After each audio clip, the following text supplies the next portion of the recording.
Kita beralih ke berita lainnya, Saudara. Polda Jawa Barat membuka laporan pengaduan bagi masyarakat yang merasa menjadi korban pemerkosaan dokter residen anestesi Priguna Anugrah Pratama.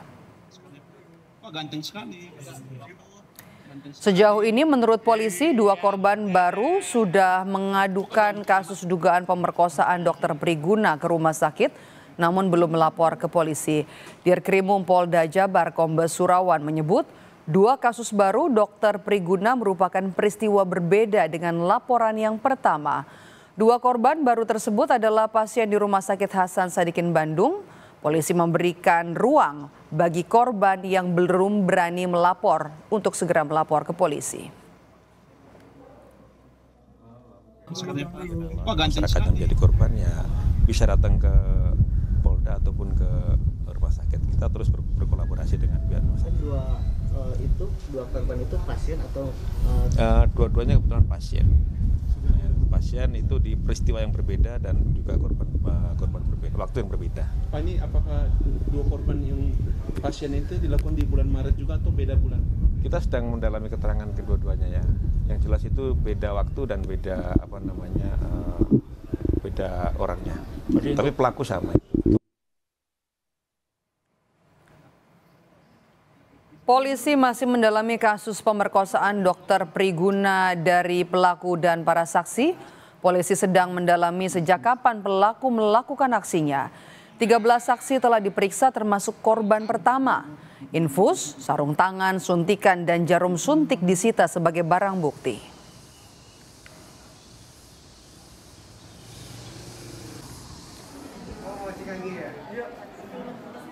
Sementara itu, buntut dari pemerkosaan dokter PPDS di Bandung, pemerintah menghentikan sementara pendidikan spesialis anestesi di Rumah Sakit Hasan Sadikin Bandung.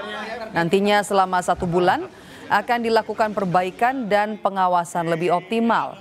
Kementerian Kesehatan akan memberlakukan pemeriksaan mental bagi peserta program pendidikan anestesi. Kementerian Kesehatan juga nantinya meminta surat tanda registrasi dokter Priguna dicabut agar tidak mendapat izin praktik.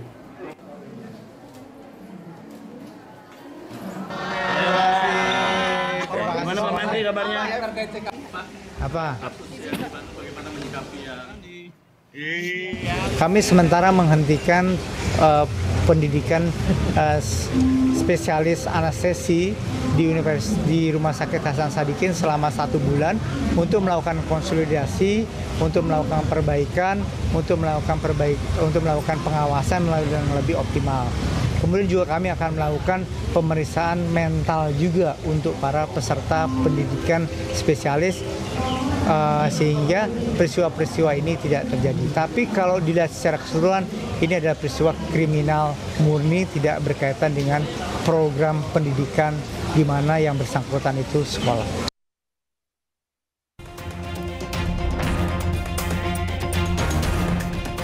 Direktorat Reserse Kriminal Umum Polda Jawa Barat mendalami dugaan korban pemerkosaan dokter PPDS anestesi Priguna Anugrah Pratama bertambah dari 1 menjadi 3 orang. Selain 1 orang keluarga pasien, polisi tengah menyelidiki 2 korban lainnya yang merupakan pasien. Dari hasil keterangan rumah sakit juga memang ada 2 korban lagi yang nanti akan kita minta keterangan.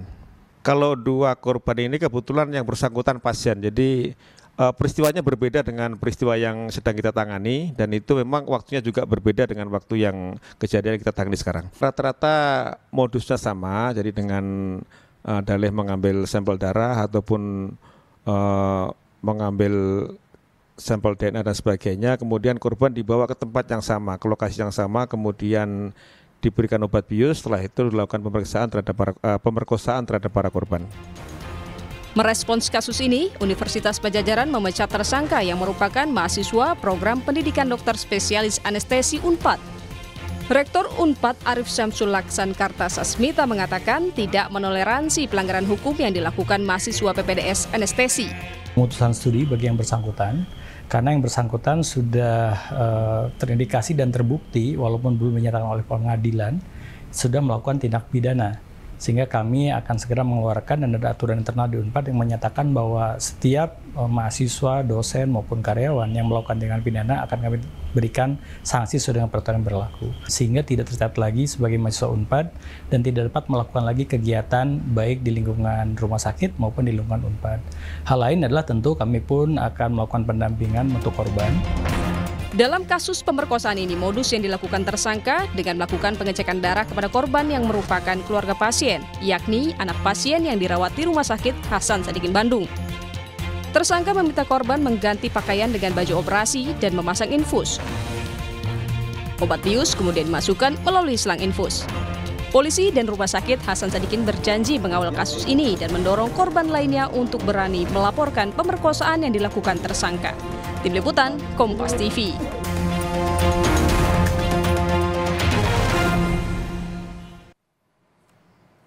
Polisi dan pihak rumah sakit berjanji akan mengawal dan juga memberikan pendampingan. Lalu apa yang harus dilakukan agar korban pemerkosaan berani untuk melaporkan diri ke posko pelaporan? Kita akan bahas bersama dengan psikolog keluarga Novita Tandri. Selamat petang Mbak Novita dengan Maidop.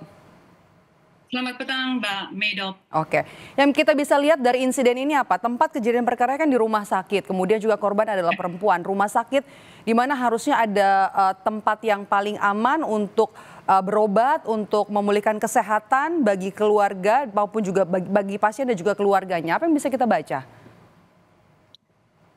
Kalau saya melihat adalah edukasi sih Mbak Maidop, bahwa menjadi korban dalam hal ini adalah anak daripada pasien yang harus dilindungi oleh dokter tetapi malah dijadikan sebagai korban.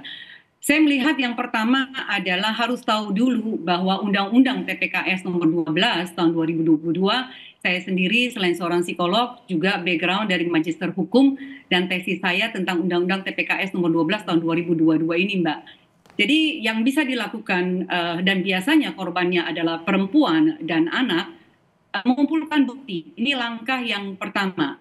Dan harus tahu di pasal 25 ayat 1, korban itu adalah saksi.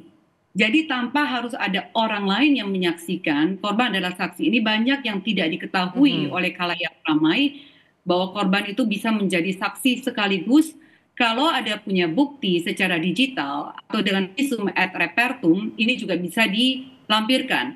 Yang kedua biasanya dalam laporan ini ada rasa malu Mbak Maidop yang terjadi karena takut disalahkan dan takut diintimidasi. Dan kalau kita lihat dari kasus ini ada pertanyaan atau statement yang dikeluarkan oleh security daripada rumah sakit HS ini ya di Bandung yang justru seakan-akan memojokkan korban ini. Dan yang ketiga adalah tidak percaya Mbak dengan sistem yang nantinya akan membela mereka, korban dalam hal ini.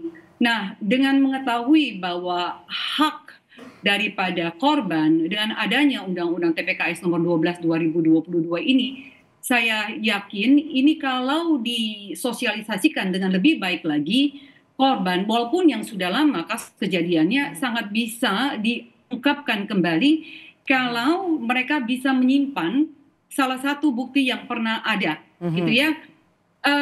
Yang lain yang harus juga diketahui bahwa jangan laporkan pergi dengan sendirian, Mbak Maidop. Kalau bisa ada salah satu orang yang menemani dan paling bagus kalau ada di bagian hukum. Jadi dalam hal ini ada pengacara atau lembaga hukum atau LPSK atau Komnas Perempuan atau pendampingan dengan psikolog. Jadi Mbak Novita, maaf saya potong, apa yang kemudian harus disampaikan polisi agar korban nanti yang kemungkinan jumlahnya, kita tahu kemarin masih 1, kemudian sekarang juga hari ini bertambah, yang bisa disampaikan oleh polisi untuk meyakinkan korban untuk bisa berani melapor? Biasanya yang paling ditakutkan adalah pada saat membuat BAP Mbak, itu ada interogasi yang sifatnya mengintimidasi. Jadi biasanya terintimidasi ini yang membuat korban tidak mau melanjutkan prosesnya. Ada yang harus diketahui, ada trauma info, bahwa artinya harus dengan penuh empati, sabar, dan tidak mengintimidasi.